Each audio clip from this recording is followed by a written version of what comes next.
Hello mga mare! Magandang araw, maligayang buwan ng puso sa ating lahat mga mare. Kamusta naman ang ating celebration ng Valentine's mga mare? Yung iba is naglaan talaga ng special day sa mga minamahal nila mga mare. So kami naman ng asawa ko mare is parang ano lang mare, working day. Kasi may pasok kami mga mare. Happy Valentine's sa lahat-lahat mga mare.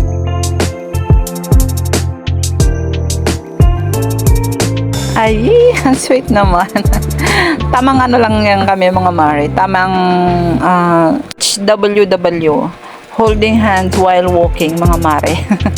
Papuntang palengke mga mare. Mamamalengke kami ng aking asawa. So yan ang buong maghapong serye namin mga mare. So samahan mo kami mga mare sa aking buong maghapong serye. So ayan, pabalik na tayo ng aming bahay mga mare. Bumili kami ng linoleum at saka ng aming mga lulutuin.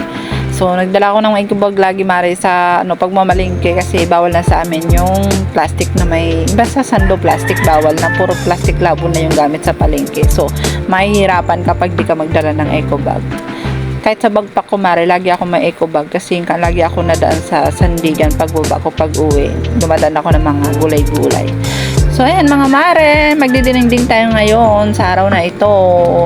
Mayroon tayong talong, dahon ng palaya at saka ng sigarilyas. So at saka ng mga mare, hindi nawawala sa aming mga Ilocano pag nagdinengding ka mare is lagi may saluyot. So tandaan niyo yan. Lagi may saluyot. Ako na isang bigkes na talong mare. Hindi ko alam kung ano ba binili ko talaga dyan. Yung uod ba o yung talong. Mas maraming uod mga mare. Hindi ko na kasi na-check kung ano. Kasi mahirap naman i-check yan kung may uod sa loob. Kasi kailangan buksan talaga.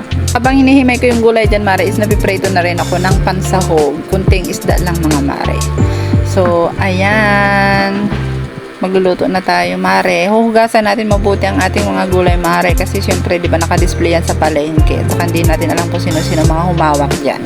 So after ko magprito mare, magpakulo lang tayo ng tubig. Lalagyan na natin yung pritong isda. Tapos lalagyan ng bagoong magic syrup. So ganyan mga mare. Importante may bagoong. Bagoong is life. Ako mga mare. So pag kumulo na mare, lagyan natin yung mga gulay. Ako kasi mare gusto kong unahin talaga is saluyot. Kasi gusto kong madulas-dulas.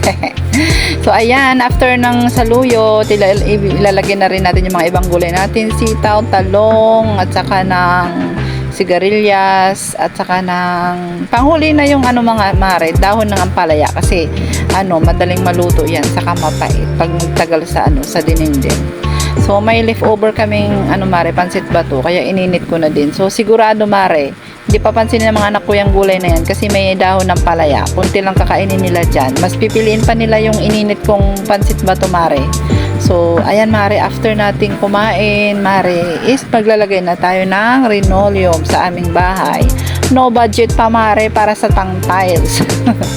Wala talaga mare, kaya yan muna temporary is linoleum muna. Ayoko kasi ng simento lang mare.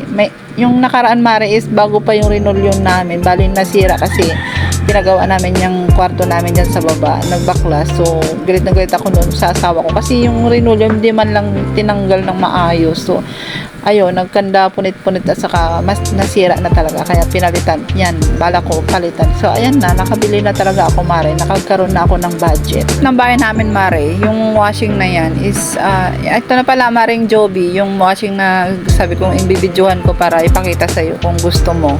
Mini washing lang yan, nakuha yan ng asawa ko sa raffle nila nung Christmas party nila. So ayan mga mare, tapos na tayo maglagay ng linoleum. Napakalinis na tignan ng aming bahay. Hanggang yan sa ilalim ng lababo yan mare, pinatanggal ko yung lahat ng mga laman dyan kasi lalagyan ko din ng linoleum para malinis talaga.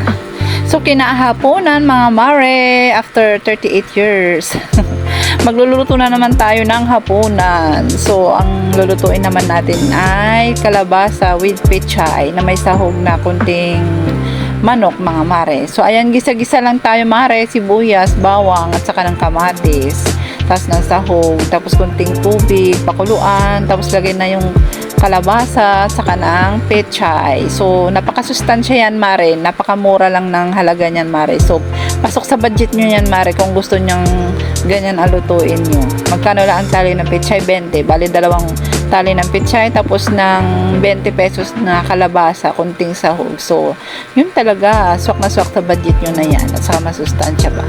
After namin kumain, mga Mare, tinuruan ko si GM mamlansya. Kasi gusto ko matuto siyang magplansya ng uniform niya, Mare. Kasi ako minsan sobrang busy. Hindi ko na maharap. Kaya yung uniform ko minsan, tig-isa-isa lang ako magplansya pag may oras lang. So, ayan, natuto naman si G, marunong na siya magplansya. Sabi ko, next time siya na magplansya ng kanyang uniform. Kasi pangit pumasok ang uniform, Mare, pag hindi plansyado. Pag sinuot ng anak mo na papuntang school, parang hindi siya naasikaso ng kanyang ina. So, ayan, sabi ko sa kanya, dapat matuto siyang magplansya. So, ayan mga Mare, ang ating buong maghapon serye. Maraming salamat mga